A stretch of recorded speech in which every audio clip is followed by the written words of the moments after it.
Hello दोस्तों, आज हम कक्षा 12 के फर्स्ट लेसन फिजिक्स का पार्ट जो है उसमें स्थिर विद्युत पार्ट 1 का अध्ययन करेंगे। पार्ट 1 में बहुत सारी बातें दी हैं जिसमें स्थिर विद्युत की कल्पना कैसे की गई, फिर इसकी भूमिका क्या रही है, विद्युत बल क्या है, विद्युत क्षेत्र क्या होते हैं, विद्युत द्विध्रुव क्या होता है आदि की चर्चा करेंगे। इसके अंतर्गत और भी बहुत सारी चीज़ें हैं जो जैसे जैसे हम चैप्टर्स में आगे बढ़ेंगे उसके अनुसार उसे हम करते चल जाएंगे। सबसे पहली बात आती है कि स्थिर विद्युत होता क्या है। तो हम आपको ये बतला दें कि स्थिर विद्युत जो है विद्युत का वह भाग है जिसमें विद्युत की विरामावस्था में रहने वाले आवेश से आवेशित वस्तुओं के कारण वस्तुओं के गुणों का अध्ययन किया जाता है, उसे हम स्थिर विद्युत कहते हैं। लेकिन पहली बात यह आती है कि विद्युत क्या है। तो विद्युत शब्द जो है इलेक्ट्रम नाम के शब्द से व्युत्पन्न है। यह एक प्रकार का रेजिन था जो कि बाल्टिक सागर के नज़दीक पाया जाता था।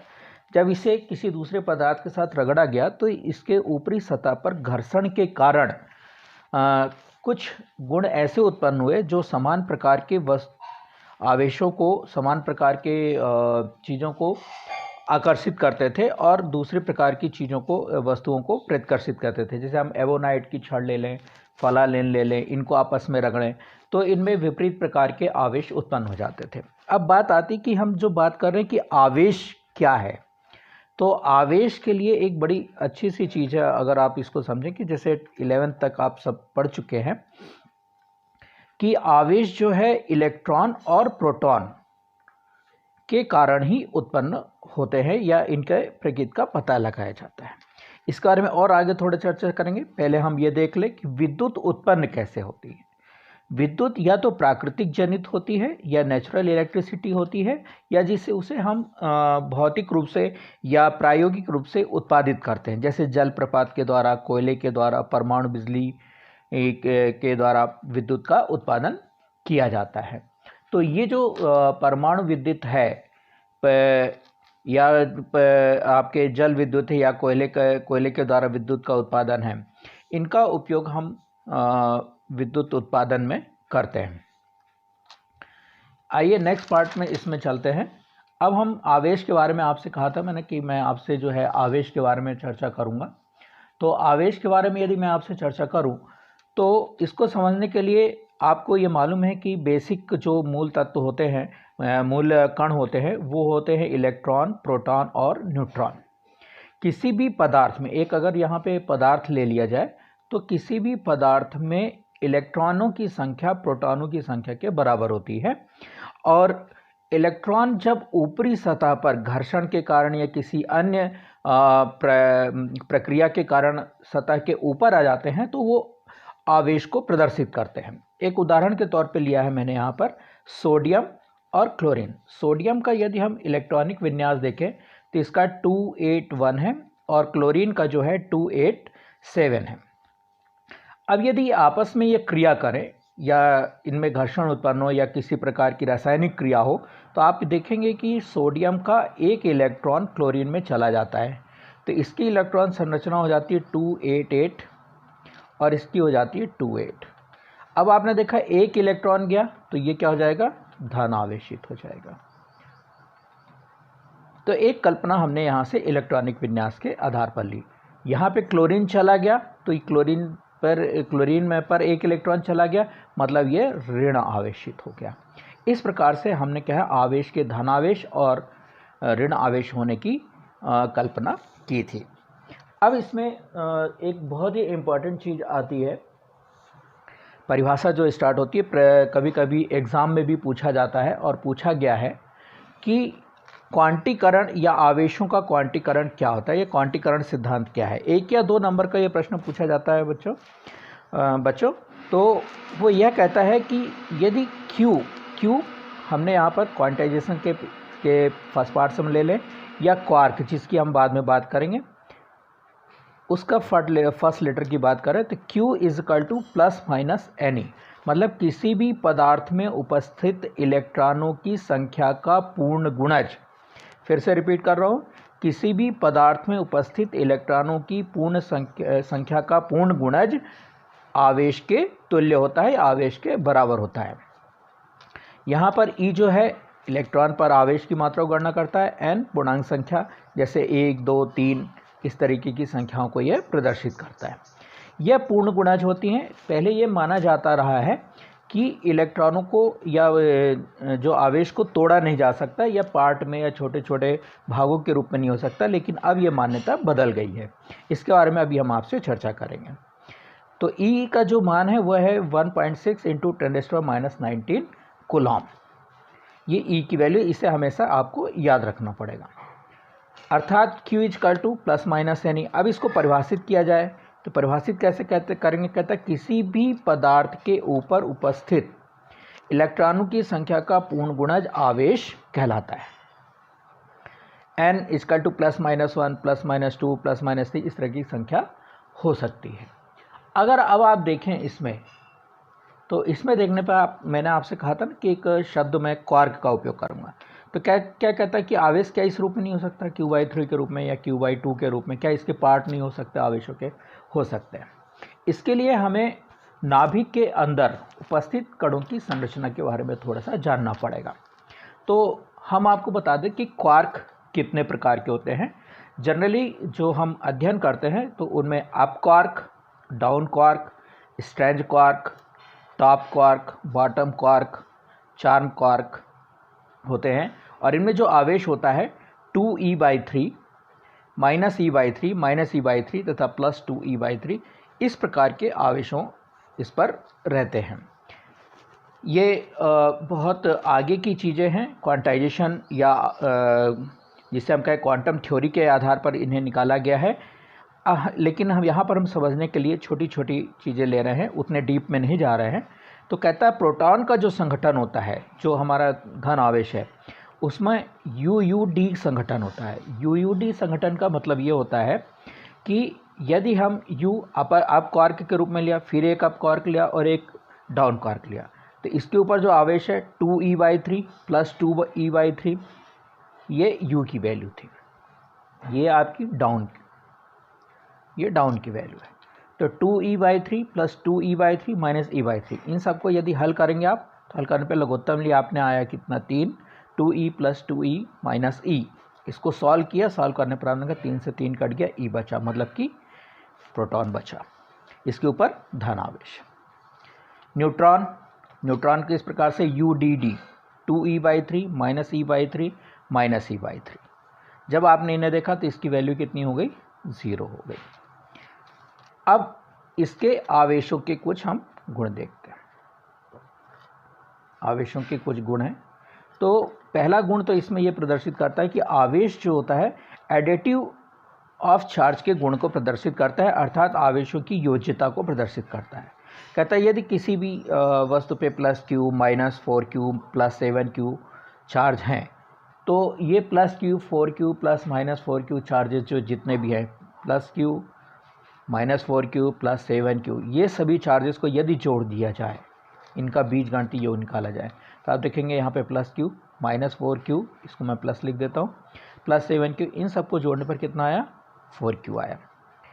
दूसरी चीज़ कहता है कि वैद्युत आवेश जो होते हैं वो ऊर्जा संरक्षण के नियमों का पालन करते हैं। तो ऊर्जा संरक्षण का मतलब आवेश को ना तो उत्पन्न किया जा सकता है, ना ही नष्ट किया जा सकता है, लेकिन ये किस में होना चाहिए, किसी विलगित निकाय में होना चाहिए। तो विलगित निकाय क्या होता है, ऐसा है निकाय जिसमें ना तो ऊर्जा उसके अंदर से बाहर आ सकती है, ना तो ऊर्जा उससे बाहर जा सकती है। तो छात्रों, आपको बच्चों ये बात क्लियर हुई होगी।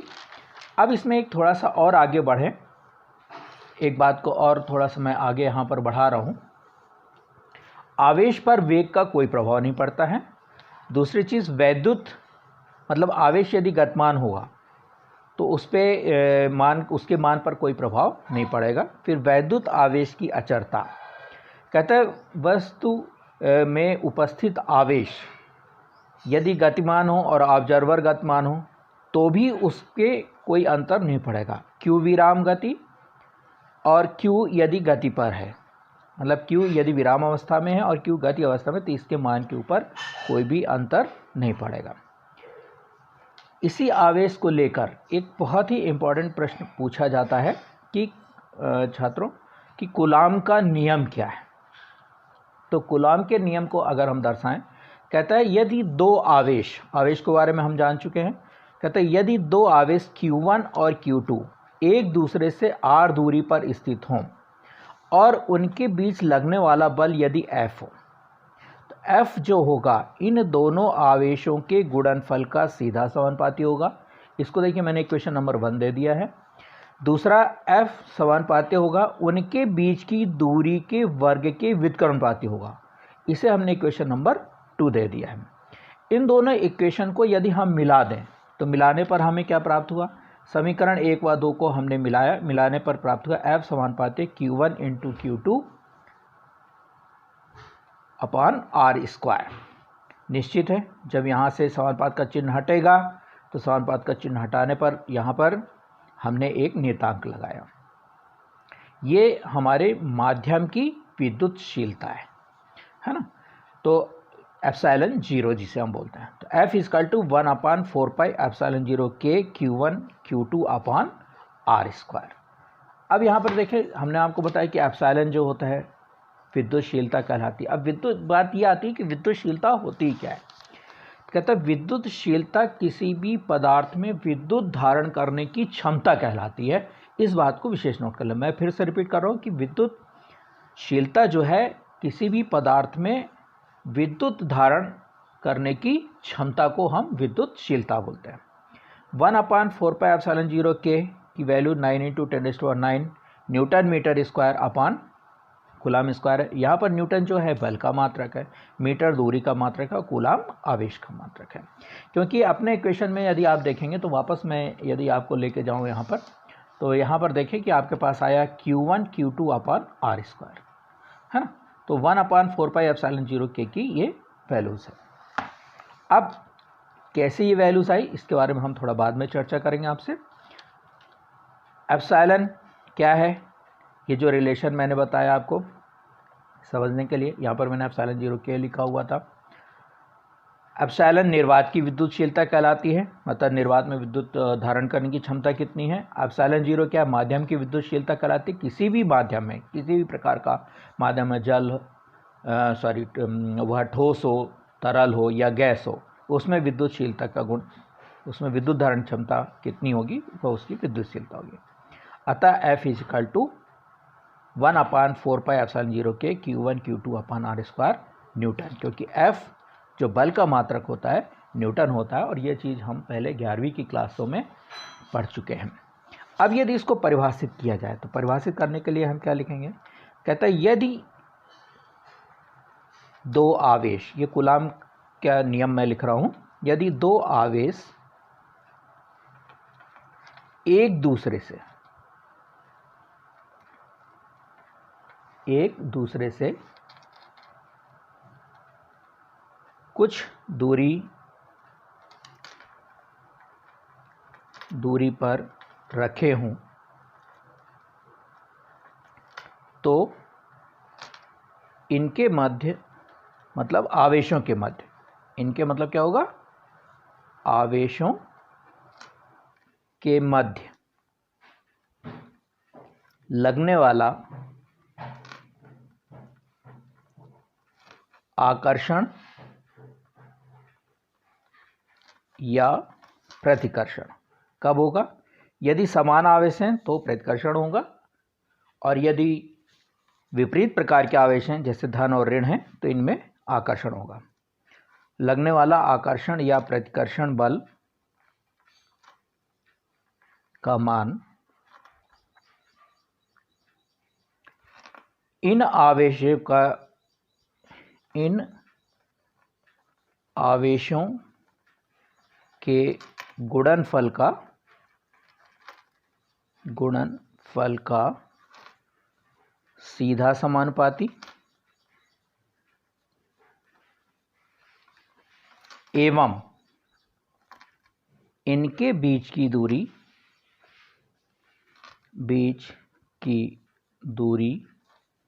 के वर्ग के व्युत्क्रमानुपाती होता है। ठीक है, ये बात स्पष्ट हो गई। अर्थात F = 1/4 पाई एप्सिलॉन 0 के Q1 Q2 upon R² Newton. ये बात आपको क्लियर हो गई। अब इस सूत्र को कभी कभी इस सूत्र में आपके न्यूमेरिकल भी पूछे जाते हैं, जिनकी चर्चा हम जरा बाद में करेंगे। इसके पहले हम ये समझ लें कि ये जो बल F है और बल जो F लग रहा है वो विद्युत क्षेत्र और विद्युत क्षेत्र की तीव्रता में किस प्रकार से काम आता है। तो देखिए, मैंने एक छोटा सा यहाँ पर डायग्राम बनाया हुआ है विद्युत क्षेत्र को समझाने के लिए। दोस्तों, छात्रों ये समझ लीजिए कि यदि कोई आवेश Q किसी पर कहीं पर भी रखा हुआ है, कहीं पर भी आवेश है, तो उसके चारों ओर का जो भी क्षेत्र होगा, जहां तक इस आवेश Q का प्रभाव होगा, उसे हम विद्युत क्षेत्र कहेंगे। अब जहां तक इसका परिभाषा के रूप में मैंने यहाँ पे लिखा है, जहां तक किसी भी आवेश का प्रभाव होता है उसे विद्युत क्षेत्र कहते हैं। फिर एक और परिभाषा पूछी जाती है कि विद्युत क्षेत्र की तीव्रता क्या होती है। विद्युत क्षेत्र की तीव्रता या इलेक्ट्रिक फील्ड इंटेंसिटी कहा जाता है इसे, इंग्लिश में अगर हम बोलें इलेक्ट्रिक फील्ड इंटेंसिटी। तो इलेक्ट्रिक फील्ड जो इंटेंसिटी है, कहता है किसी भी विद्युत क्षेत्र में, ये विद्युत क्षेत्र हो गया है ना, विद्युत क्षेत्र में किसी आवेश Q के कारण किसी बिंदु P पर जितने बल का अनुभव किया जाएगा वह उसकी विद्युत क्षेत्र की तीव्रता होगी। अब यहां पर देखें कि यह जो Q बिंदु से P बिंदु है, इसके बीच की दूरी मैंने R ली हुई है। तो E = F/Q, मतलब Q आवेश के कारण F बल अनुभव के कारण F बल वह अनुभव करता है, अतः विद्युत क्षेत्र की तीव्रता जो होगी E होगी। अब यहीं से यदि F की वैल्यू, बल का जो मान होगा वो कितना होगा, QE हो गया, मतलब Q × E हो गया। और यदि हम विद्युत क्षेत्र की तीव्रता बराबर लिखें तो बल बटे आवेश। तो यहाँ पर E जो है वो विद्युत क्षेत्र की तीव्रता है। तो दोस्तों, छात्रों, ये जो आपने पढ़ा, आवेश के बारे में पढ़ा, विद्युत के बारे में पढ़ा, विद्युत क्षेत्र के बारे में पढ़ा, विद्युत क्षेत्र की तीव्रता के बारे में पढ़ा, इसे एक बार अवश्य रूप से आप रिवाइज करें और इसे फिर बुक में देखें। मैंने इसको थोड़ा शॉर्ट में लिया है, बहुत डिटेल में नहीं गया हूँ, क्योंकि बेसिक जो हमारा स्टार्ट होता है वो आवेश का क्वांटीकरण, विद्युत क्षेत्र, कूलाम का नियम, विद्युत क्षेत्र की तीव्रता, ये हमारे लिए परीक्षा के दृष्टिकोण से भी महत्वपूर्ण है। दोस्तों, यदि यह वीडियो पसंद आया हो तो आप इसे लाइक करें, सब्सक्राइब करें और बेल बटन जरूर दबाएं। धन्यवाद। अगले चैप्टर में, अगले पार्ट में हम जो है कूलाम के नियम का वेक्टर रूप और विद्युत क्षेत्र की तीव्रता के ऊपर और विस्तृत चर्चा करेंगे, और उसके बाद धीरे धीरे इस चैप्टर में हम आगे बढ़ते जाएंगे। Thank you very much. दोस्तों, पसंद आया तो लाइक और शेयर ज़रूर करें।